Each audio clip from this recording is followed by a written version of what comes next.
Silence has a sound. You just have to know how to listen. At Crystal Hollow, it was everywhere. It lived in the way the wind sifted through the old spruce trees my grandfather planted with his bare hands, in the steady rhythm of the water lapping against the rocks, and in the distant, mournful cry of a loon echoing from across the lake. That sound had been my refuge for the last 2 years. After walking away from a life that nearly ate me alive, it was the only thing that made sense. I came here to heal, to disappear. I'd buried the name Evan Cross once plastered all over investigative bylines in half the country and tried to become just a man with a fishing rod, a cabin, and no one to answer to. But that day, a new sound slipped into the silence. Low, electric, wrong. It wasn't the sputter of a boat engine or a neighbor's weed whacker. No, this was different, a hum.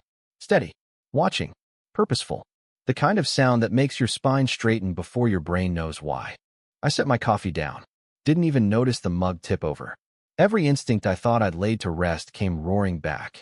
That sound was a signal, and I knew better than most not to ignore it. I walked into my cabin and opened the bottom drawer of my father's old desk. Still the Remy Zeiss binoculars. They felt like old friends in my hands. I didn't take the trail. I took the woods. Every root, every patch of moss underfoot was muscle memory. These 80 acres weren't just land. They were blood. My blood.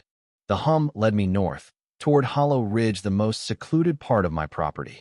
As a kid, we called it Ghost's Edge. No one ever built there. Too rocky. Too wild. Until now. I crested the ridge and lifted the binoculars. The lens snapped the world into cruel focus.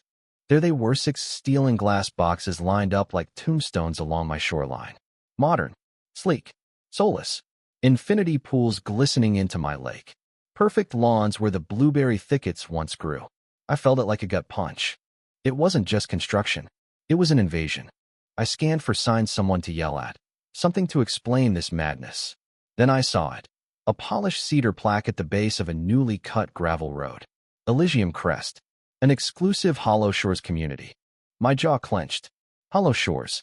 That HOA over on the far side of the lake. The one run by that woman with the politicians, smiled when Ashford. I pulled out my phone and dialed the number on the sign. 2 rings. Hollow Shores Estates. This is Gwen Ashford speaking. Her voice was honey poured over cold steel.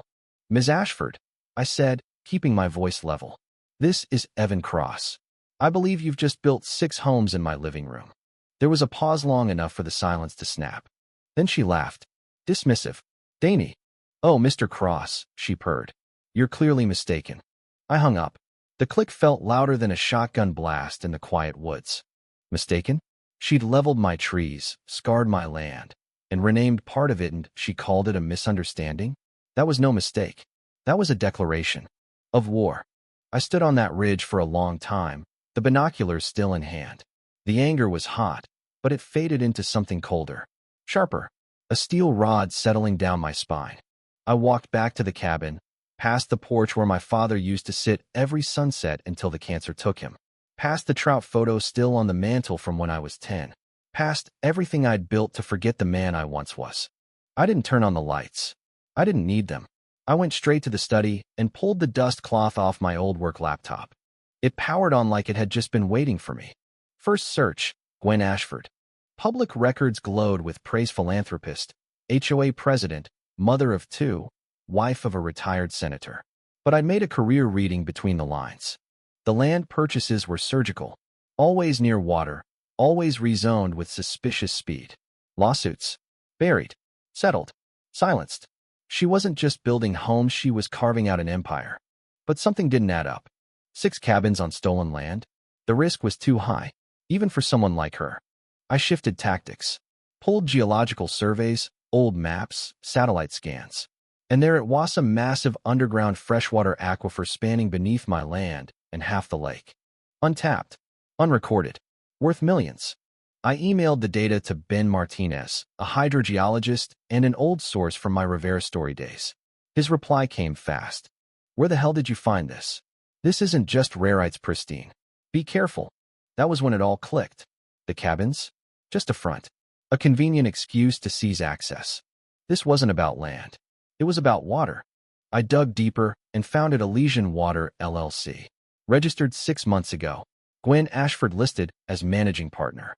One document led to another, and finally a draft agreement with a global beverage conglomerate to begin bottled extraction under Hollow Lake. It wasn't real estate. It was a heist, and she almost got away with it. But what came next made me question everything I thought I knew about corporate sabotage. First, the internet vanished. Then came fake emails sent from my account, deranged rants to the EPA, aggressive threats posted on local forums. Someone was creating a version of me, an unstable recluse obsessed with conspiracies. Then came the calls. My neighbor Paul, a vet who once taught me how to cast a fly rod, left me a voicemail trembling with anger.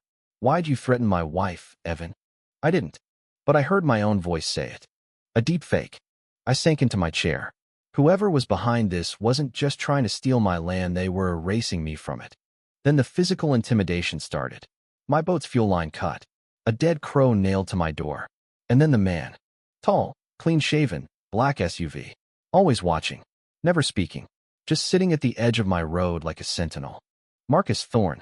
Former private security. Now Gwen's enforcer. But the worst blow wasn't a dead crow or a silent thug. It was the look in Martha Pendleton's eyes, me mother's best friend, when she told me I needed help. Not legal help. Psychiatric. They'd won. At least, it felt like it. Until Leo called. His voice cracked. I didn't know. I swear. She said it was just a contract gig. But now she's talking about tying up loose ends. Leo Finch. Digital ghost. The one who deepfaked my voice.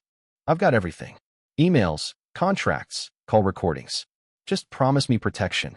I did. And he delivered. Saturday came like a curtain call. The grand opening of Elysium Crest. Press. Politicians. Donors. I wore gray. Blended in. Waited. When Gwen took the stage, raising her glass to the crowd, my fingers sent the signal. The screen behind her flickered. Then it began. The drone footage, the deed comparison, the Aquacorp contract, the emails. And finally her voice. Recorded in a call with her lawyer. The land doesn't matter. The water does. The guy living there?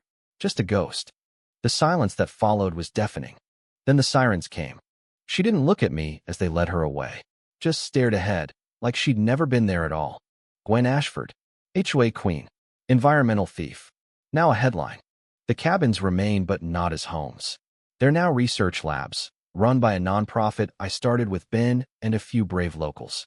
The Vance Cross Environmental Center. Her name's still there. Not as tribute. As warning. Because some things, the lake, the trees, the truth, are worth protecting. And some ghosts? They don't vanish. They fight.